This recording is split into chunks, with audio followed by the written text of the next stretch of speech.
Tem aí agora o desenho para pintar, e atrás do desenho tem as perguntas para serem trabalhadas durante a semana, não é mesmo? Crianças, eu disse que aqueles que fizessem 4 esse mês e trouxessem para mim ia ter brinde, não era? Então, no final, o pastor vai entregar para cada um que me entregou, que vai me entregar hoje também, um pacotinho de bis para vocês. Vocês gostam de bis? Se papai e mamãe não deixar vocês comerem chocolate, no outro mês eu trago um pé de alface para vocês, viu? Tá certo. Pais, não deixem de trabalhar durante a semana com seus filhos. Lembrá-los do que nós aprendemos aqui, e vocês mesmos lembrar, é muito importante. Traz refrigério para a alma de vocês e alimenta a nossa família. Vamos abrir nossas Bíblias no Salmo de número 137. Salmo de número 137. Eu quero trabalhar com esse salmo, nesse salmo com vocês nessa noite. Só antes de lermos o texto e meditarmos, quero só contextualizar para vocês. O Salmo 137 faz parte daqueles salmos que são chamados salmos do exílio. Eles estavam na Babilônia, tinha sido levado para a Babilônia, e o cativeiro lá na Babilônia durou, o período que eles estiveram lá, de 586 a 538. Esse foi o período que eles ficaram lá na Babilônia. E ali eles pediam para que eles cantassem hinos, os hinos que eles cantavam lá em Jerusalém. Mas eles não queriam cantar esses hinos. E esse salmo, ele é importante a gente entender, porque mais do que uma simples deportação política, o exílio para a Babilônia representou uma crise teológica sem precedentes para Israel. Porque Deus tinha dito que a linhagem davídica se perpetuaria e que ele sempre estaria com o seu povo. E agora o povo tinha sido levado cativo. Então, o povo de Deus, ele começou a questionar se Deus, Yahvé, havia sido derrotado pelos babilônios ou se Deus havia se esquecido deles. E eles ficaram nessa crise. Mas nós sabemos que o povo, depois de muito tempo, volta para a Babilônia. Volta da Babilônia, volta para Jerusalém. E nós sabemos mais ainda que Jerusalém, ou melhor, o templo, mais precisamente o templo, era sinal, ou apontava para Cristo Jesus, que é Deus conosco, o permanente conosco, né? Então, esse texto é um texto do exílio. Eles estavam na Babilônia e por isso eles choravam. Nós vamos meditar sobre isso nessa noite. O choro desse povo, o que esse povo, esse salmo então ensina para nós. Vamos fazer a leitura. Às margens dos rios da Babilônia, nós nos assentávamos e chorávamos, lembrando-nos de Sião.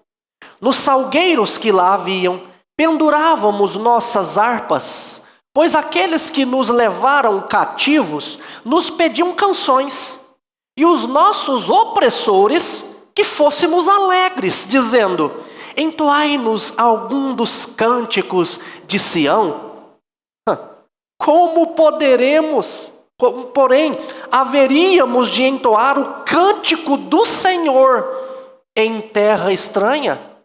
Se eu de ti me esquecer, ó Jerusalém, que se resseque a minha mão direita, apegue-se-me a língua ao paladar, se me não lembrar de ti e não preferir eu Jerusalém à minha própria alegria.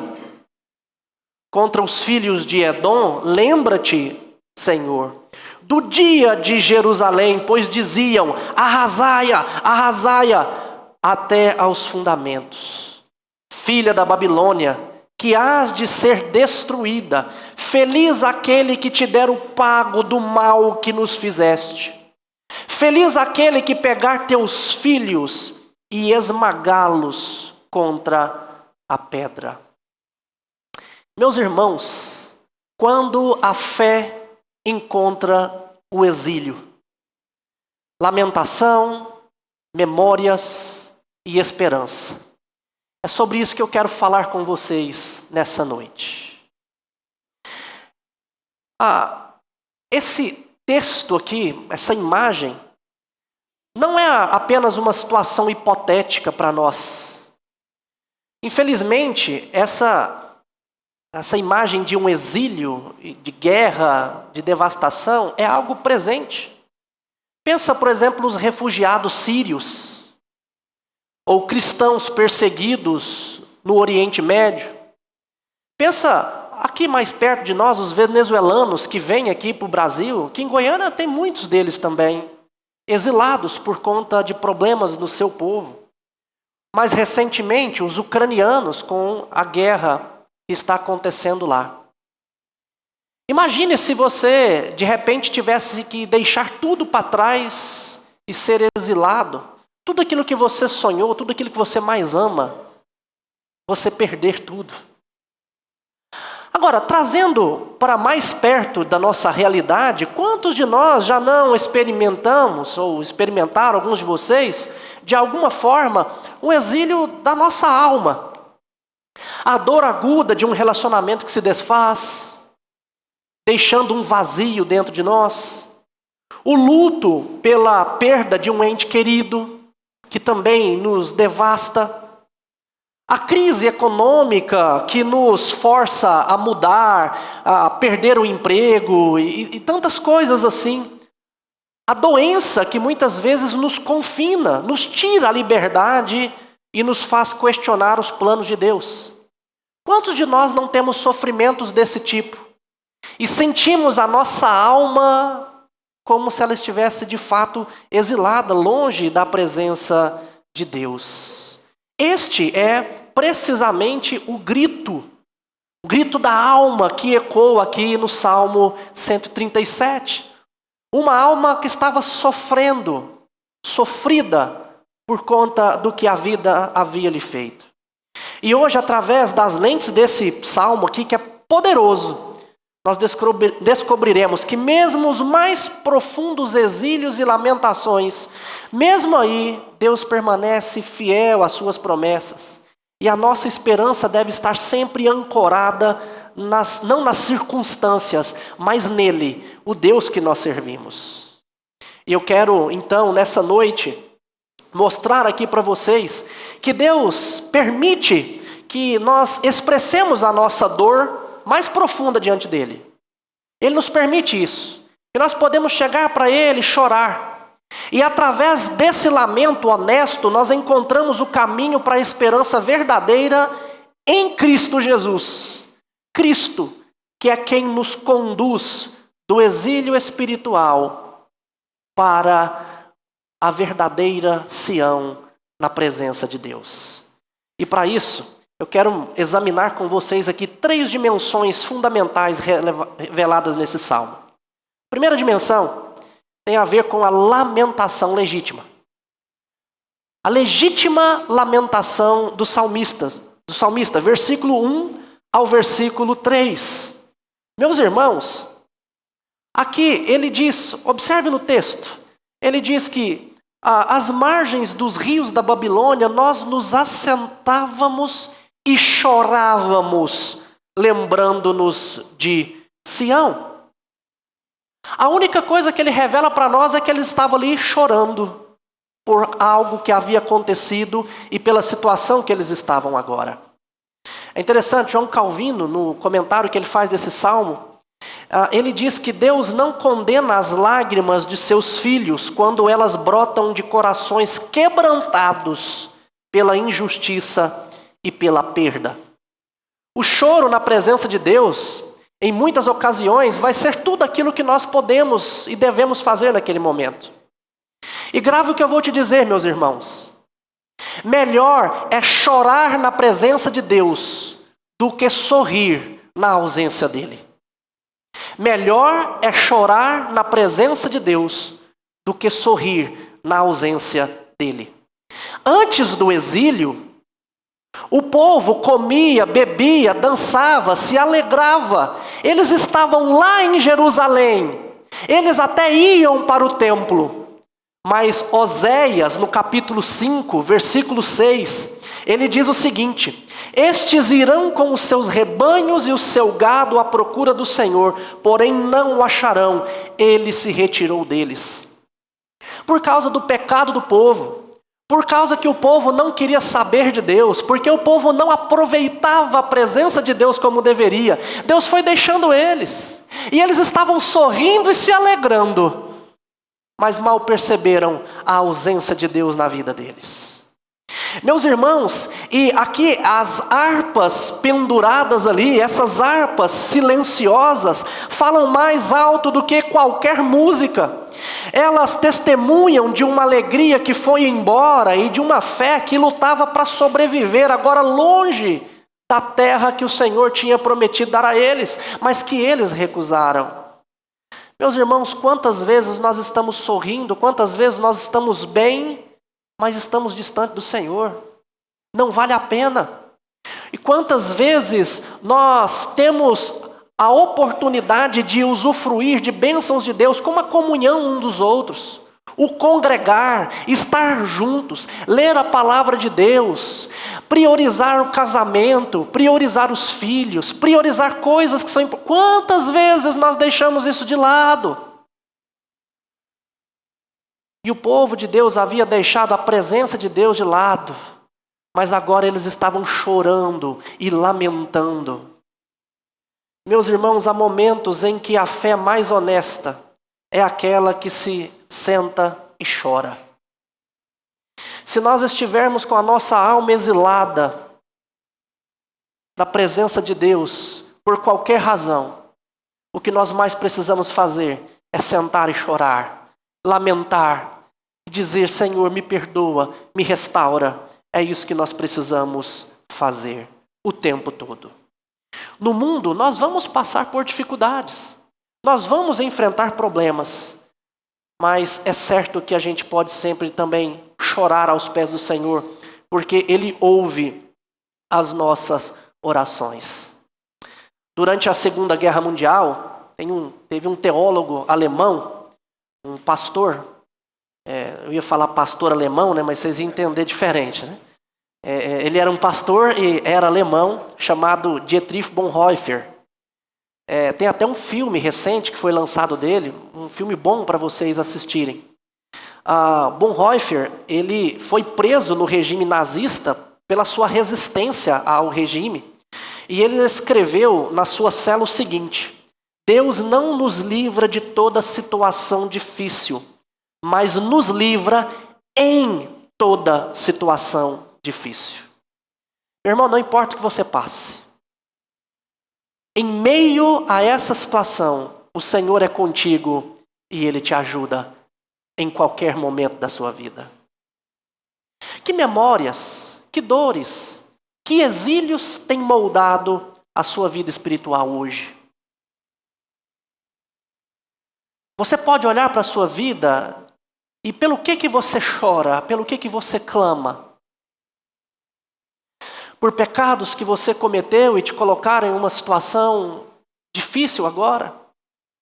Ou por uma doença que veio até a sua vida? Como que você tem reagido a essas questões? Como está a sua vida conjugal, a sua vida familiar com os seus filhos? Está arrebentada, está destruída?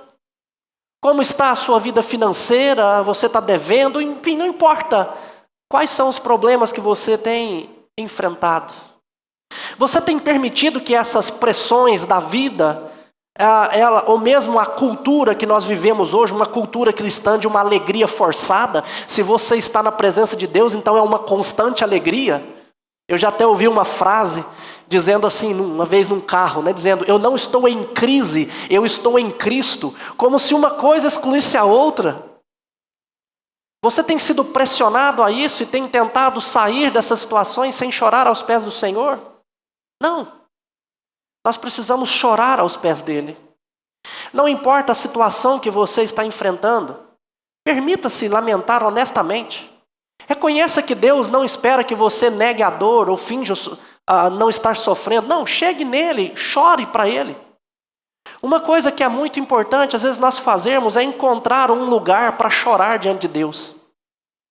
Eu me lembro dos melhores momentos da minha vida, alguns deles, foi quando eu estava em extrema ansiedade por alguma coisa, ou de repente muito triste por outra coisa, e eu procurava um cantinho lá em casa. Às vezes eu saía, eu morava na chácara, às vezes eu saía para um lugar distante, ia falar com Deus e chorar na presença do Senhor.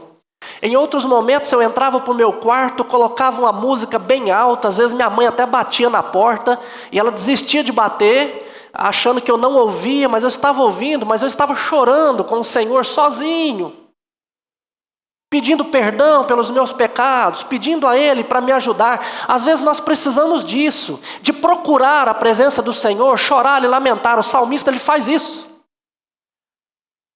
Às margens dos rios da Babilônia a gente sentava e chorava, porque era essa a situação. Eles não podiam resolver o problema deles, não tinha mais o que fazer. Eles choravam na presença do Senhor. Por isso nós precisamos chorar na presença dEle. Chorar na presença dEle. Mas a segunda dimensão que nós vemos aqui, que eu quero trabalhar com vocês, é a dimensão da memória preservadora. Memória preservadora. E nós vemos aqui que essa memória preservadora, ela se tornou um ato de fidelidade desse salmista em meio à terra que ele estava. O salmista, aqui ele faz uma distinção crucial. A partir do versículo 4 ao 6, o versículo 4 ele vai dizer: como porém haveríamos de entoar o canto do Senhor em terra estranha? O salmista, ele se recusa a cantar para os opressores, transformando o ato sagrado em espetáculo. Ele se recusa a isso. Eles queriam, canta aí para nós queremos ouvir. Ele se recusava a isso. Mas ele não se recusa a cantar para o Senhor, o canto que é do Senhor. Ele entende que a adoração autêntica não pode ser profanada ou trivializada, cantar só por cantar. O salmista entende que há momentos em que a adoração verdadeira requer silêncio diante dos ímpios que muitas vezes zombam de nós. Os cânticos de Sião eram para cantar adorando ao Deus de Israel. Como ele cantaria essas para os outros, simplesmente por cantar? Não. Ele guardava o momento em que eles pudessem novamente entoar esse cântico, adorando a Deus. E esse momento era em Jerusalém. E ele mantém-se fiel, lembrando de Jerusalém. Olha, ele vai dizer, versículo 5, se eu me esquecer de ti, né? Se eu me esquecer de ti. Versículo 5, versículo 6, ele vai falar da memória que ele guarda de Israel. E aqui ele faz um juramento. O salmista, ele prefere que um dos seus membros seja mutilado e que ele perca a habilidade da sua profissão, que era cantar. Perder a mão direita para um instrumentista é praticamente o fim. E a língua se apegar ao paladar, como ele coloca aqui, era exatamente ele não conseguir cantar. E ele diz, eu prefiro que isso aconteça comigo, se eu me esquecer de ti. Mas por que Jerusalém era tão central para essa fidelidade? Eu já falei isso com vocês na liturgia. Não era apenas uma cidade física, era um símbolo da presença de Deus. O templo, o lugar do templo, o centro da adoração e da identidade nacional daquele povo. Tem um escritor chamado Gerhard Voss, ele escreve sobre teologia bíblica, e ele diz o seguinte: Jerusalém não era apenas uma cidade, mas o símbolo terreno da realidade celestial.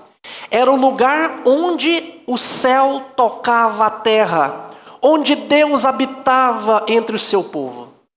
Portanto, esquecer de Jerusalém seria esquecer da presença de Deus. Meus irmãos, aqui a memória preservadora é a âncora da alma em mares tempestuosos. Eu quero dizer para você, grave isso.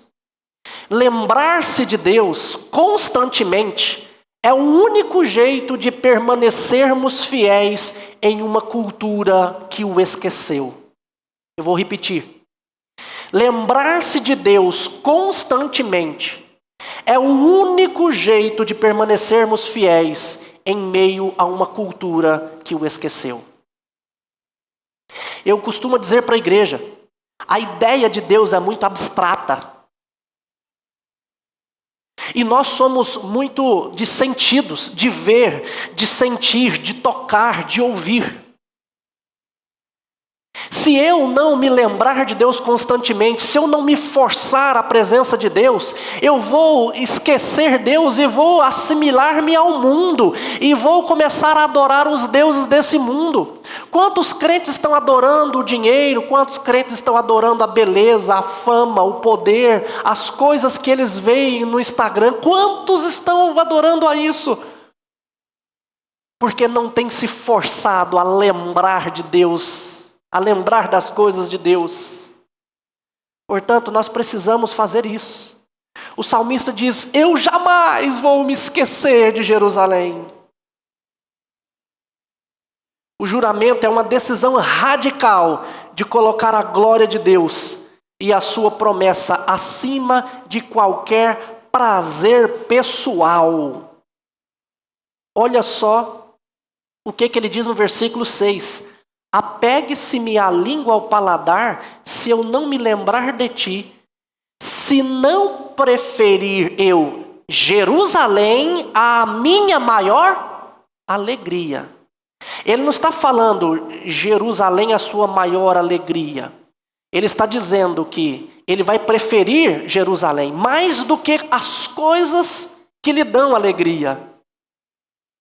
Jerusalém vai ser preferido na vida dele. Meus irmãos, não se enganem.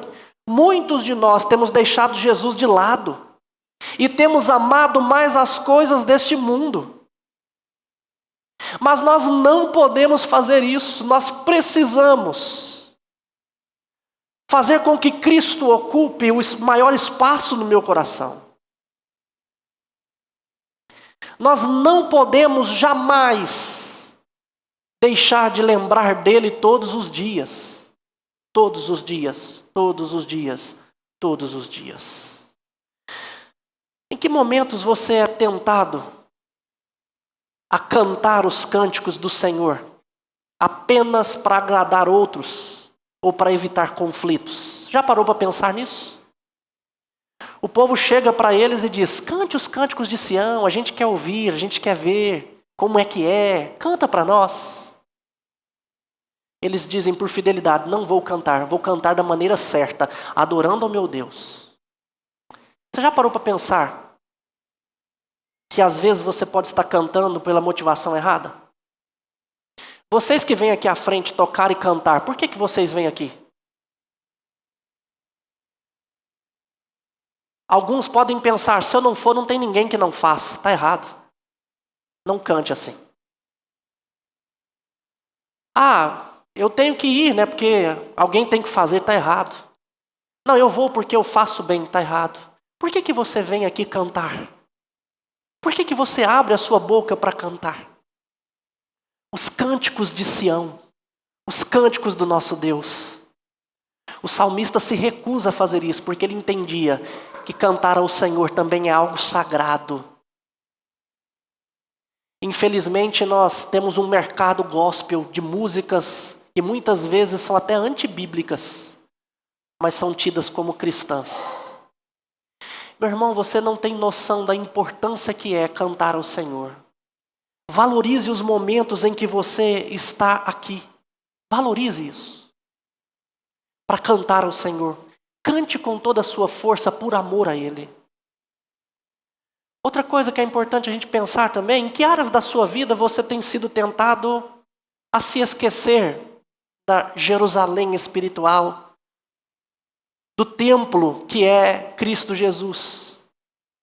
Quais são as verdades, os valores e os compromissos que você jamais negociaria por conta desse mundo? Ou o que de repente você já tem negociado por causa deste mundo e você tem se esquecido do Senhor? Como tem sido a sua vida? Tem sido uma vida de constante devocional, de lembrar do Senhor todos os dias? Tem um livro que eu gosto muito de trabalhar, já trabalhei com a igreja aqui uma vez, e no discipulado eu sempre falo disso, que é um do Jerry Bridges, chama Pecados Intocáveis. Capítulo 7 desse livro fala da impiedade. É um pecado que a gente não percebe. A gente acha que impiedade é alguém que é devasso, que vive na prostituição, nos vícios, na droga, que mata os outros. A gente pensa que uma vida de impiedade é uma vida assim, mas não é. Uma vida de impiedade é uma vida em que você vive sem levar Deus em consideração, sem pensar qual é a vontade dele, o que ele quer de você hoje. Então, se a gente sai de casa sem pensar em Deus, sem lembrar de Deus, a gente vive um dia de impiedade. Impiedade é simplesmente desconsiderar o plano de Deus ou não me importar com isso, não pensar nisso. Quantos cristãos que têm vivido uma vida impiedosa, e é desta vida impiedosa, por causa desta vida impiedosa, que vem outros pecados como a ansiedade, insatisfação, ingratidão, ira, tudo isso dentro do nosso coração, e vem por conta de uma vida impiedosa. Então, meus irmãos, o que a gente pode fazer diante disso? Cultive a memória espiritual das coisas de Deus. Assim como os exilados juraram não esquecer, faça mesmo um juramento. Senhor, eu preciso me lembrar do Senhor, eu vou. Mantenha um diário espiritual, anote, sei lá, faça alguma coisa. Coloque o seu telefone para despertar, para você fazer devocionais. Acorde meia hora mais cedo, dê um jeito, mas não viva uma vida de impiedade. Não se esqueça de Deus, se force a lembrar dele todos os dias.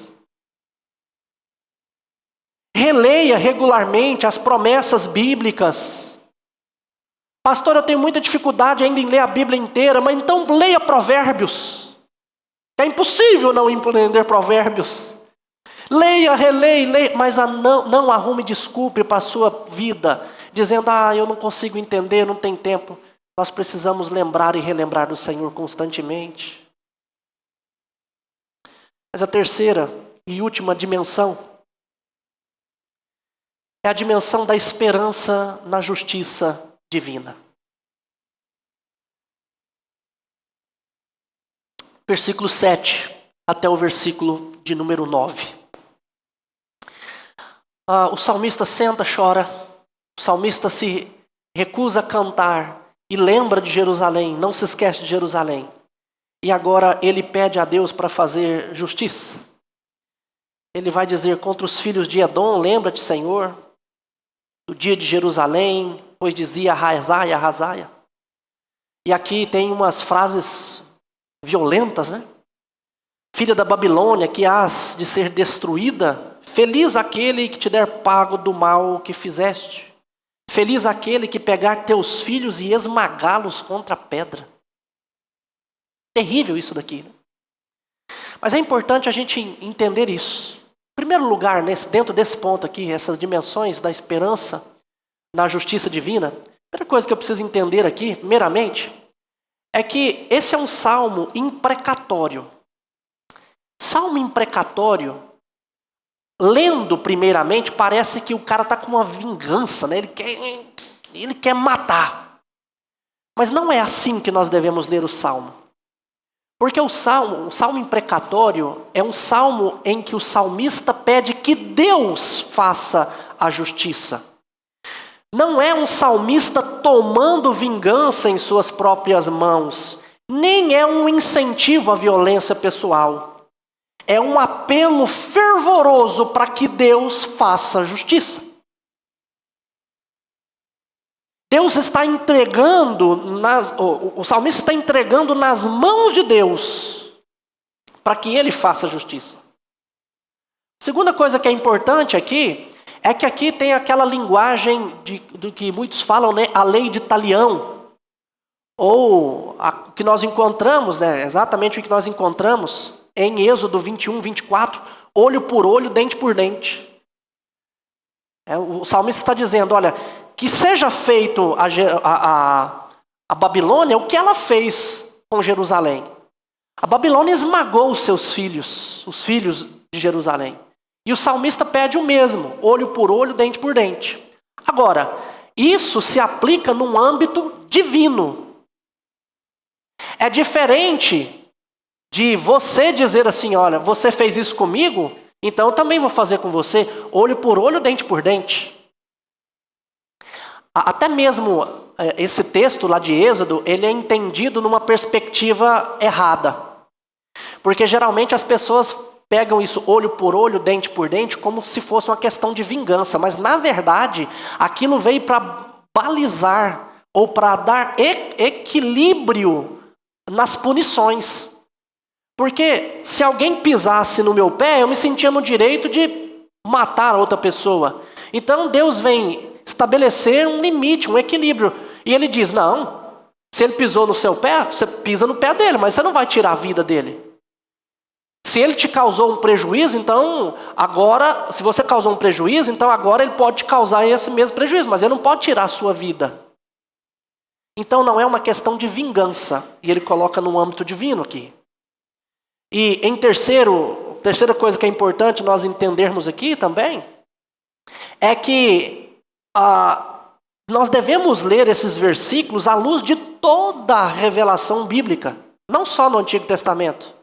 No Novo Testamento, de fato, nos ensina a amar nossos inimigos e orar por aqueles que nos perseguem. Mateus 5, 44. No entanto, isso também não anula nós pedirmos a justiça divina. O que nós temos que fazer é entregar nas mãos de Deus. E quando nós entregamos, a justiça adiada não é justiça negada, quando Deus é o juiz. E quando nós entregamos, nós prosperamos, o nosso coração fica mais livre. Grave isso que eu vou te dizer também. Quem entrega a justiça a Deus, encontra paz. Mas quem aguarda para si, encontra amargura. Vou repetir. Quem entrega a justiça a Deus, encontra paz, mas quem aguarda para si, encontra amargura. Meu irmão, nós precisamos deixar que Deus e pedir que Deus faça a sua justiça, não querer fazer com as nossas próprias mãos. Agora, como você lida com a injustiça em sua vida? Quando você e seus entes queridos são injustiçados, como que você tem lidado com isso?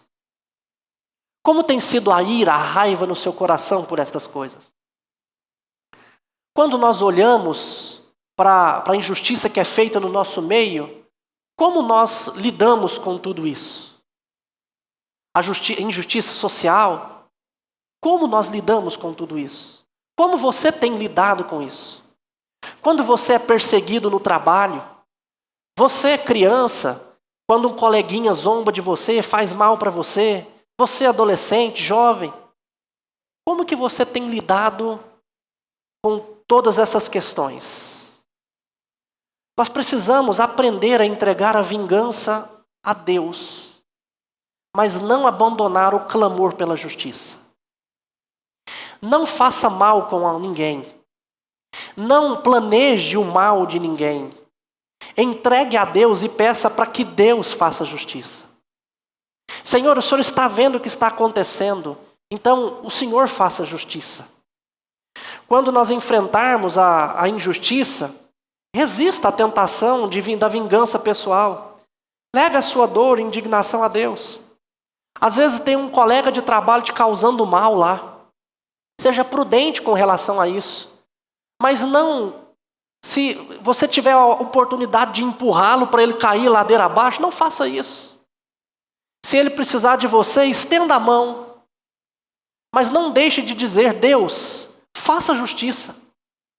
Não deixe de clamar por isso, mas entregue. Você pode olhar para trás e ver pessoas que te fizeram mal.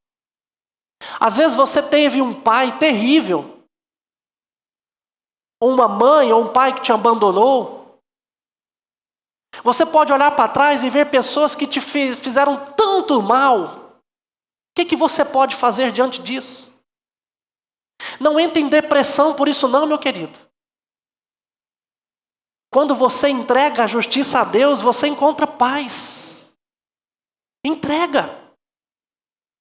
Entrega a Deus. O salmista aqui chorava, não por causa do mal em si que a Babilônia tinha feito, mas pela situação que eles se encontravam. E ele entrega a Deus, nós precisamos entregar isso. Meus irmãos, mas a conclusão de tudo, todo esse salmo, a lamentação, a memória, a esperança. Tudo isso nós encontramos, nós chegamos em Cristo Jesus, que é o exilado que nos conduz de novo à nossa casa. Assim como o povo de Judá foi exilado por causa de seus pecados e da quebra da aliança, toda a humanidade, meus irmãos, vive em exílio espiritual por causa de pecado. E ela vive afastada da presença de Deus. Mas Cristo, o Filho eterno de Deus, voluntariamente entrou no nosso exílio da presença de Deus. Ele deixou a glória celestial e veio aqui viver como nós, como um de nós, como um exilado. Ele veio morar na Babilônia espiritual que nós vivemos. Ele foi rejeitado pelos seus, foi traído, foi abandonado. Na cruz ele experimentou o exílio definitivo, a separação de Deus, para que ele pudesse nos trazer de novo à presença de Deus e nos reconciliar com o Pai. Quando Jesus diz na cruz: Deus meu, por que me desamparaste? Isso ecoa a angústia dos exilados junto aos rios da Babilônia, mas o faz com uma profundidade no exílio espiritual muito maior. Muito maior. Jesus é um homem de dores, que conhece perfeitamente e profundamente o que é padecer. E ele conhece profundamente cada lágrima de um exilado humano, porque ele chorou por nós, meus irmãos. Jerusalém, no Salmo 137, é um tipo, uma sombra da nova Jerusalém que Cristo está preparando para cada um do seu povo. O templo que foi destruído lá, que tanto eles lamentavam, aponta para Cristo Jesus, que é o verdadeiro templo. João capítulo 2, versículo 19 a 21, ele fala isso. O lugar onde Deus habita no nosso meio, é em Cristo Jesus. É um lugar onde ele habita e se encontra com o seu povo. O exílio de Israel, com sua dor e a sua saudade, prefigura a nossa condição de peregrinos aqui, com saudade do lugar onde nós habitamos verdadeiramente. É interessante, Hebreus capítulo 13, versículo 14, ele diz: porque nós não temos aqui cidade permanente, mas buscamos a que há de vir. A nossa Sião final, meus irmãos, não é uma cidade reconstruída de maneira terrena ou humanamente falando, mas é a Jerusalém celestial, da qual Cristo é o fundamento e a glória. É essa Jerusalém que nós aguardamos. Meus irmãos, a nossa alma pode estar completamente angustiada. E assim, os Salmos 137, com as suas lágrimas e os seus clamores aqui, não é apenas um eco do passado, mas é um cântico que nos prepara para valorizar algo que é muito maior que a obra de Cristo Jesus na cruz. Não importa o seu sofrimento, não importa a dor que você esteja enfrentando. Não importa. Cristo Jesus é a cura para tudo isso. Nós precisamos buscar a Ele. O Salmo 137 nos ensina que você não precisa fingir que está tudo bem. Não precisa. Deus não se ofende com as nossas lágrimas. Não. Pelo contrário. Ele não fica chateado com as suas dúvidas com relação a questões bíblicas. Você pode chegar a Ele com a vida, você pode chegar a Ele e falar. Ele anseia que você traga a sua real dor, pois a sua presença é a única coisa que pode trazer alento para a nossa alma. Suas lágrimas são sagradas para Deus, meu querido. Não as esconda, derrame-as diante dele. Cristo chorou junto aos túmulos, suou sangue no Getsêmani, gritou de abandono na cruz. As suas lágrimas santificam as nossas e nós podemos chorar aos pés do Senhor. É isso que nós precisamos fazer. Este salmo também nos lembra que a sua história não termina no exílio, não, meu querido. Não termina. Não importa o que esteja acontecendo com você, não importa o que você enfrentar, você não vai ser deixado na aridez espiritual, não vai. Assim como Deus trouxe o seu povo de volta do cativeiro babilônico, Ele tem um plano de restauração para a sua vida. Deus quer restaurar casamentos, não importa como você esteja hoje. Deus quer restaurar os relacionamentos entre pais e filhos. Deus quer sarar a sua angústia, curar a dor da sua alma, mas você precisa ir até Ele. Você precisa chorar na presença dEle e estar com Ele. E desejar mais a Ele do que qualquer coisa nesse mundo. Se você desejar algo mais do que a Deus, não tem como Ele sarar a sua vida, meu querido. Não importa quão sofrido tem sido o seu viver, você pode chegar aos pés do Senhor. Não importa se é por enfermidade, não importa se é por problema, que seja qualquer um nesse mundo. Busque o Senhor e entregue a sua vida a Cristo Jesus. Procure Cristo Jesus, chore aos pés de Cristo Jesus. Entregue-se completamente a Ele e Ele vai sarar a sua vida. Vamos nos colocar de pé e orarmos mais uma vez a esse Deus maravilhoso. Deus, eu quero agradecer a Ti, ó Pai, por tudo que o Senhor tem feito nas nossas vidas. Quero pedir ao Senhor, ó Deus, que as nossas lágrimas, por tanto sofrimento que passamos aqui, que elas sejam sempre derramadas aos pés do Senhor com sinceridade.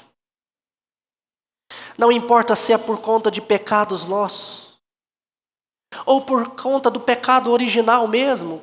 Por exemplo, problemas de saúde que nós temos, problemas da injustiça social que nós enfrentamos, problemas do nosso país. Deus, que em qualquer situação, que as nossas lágrimas sejam derramadas diante de Ti.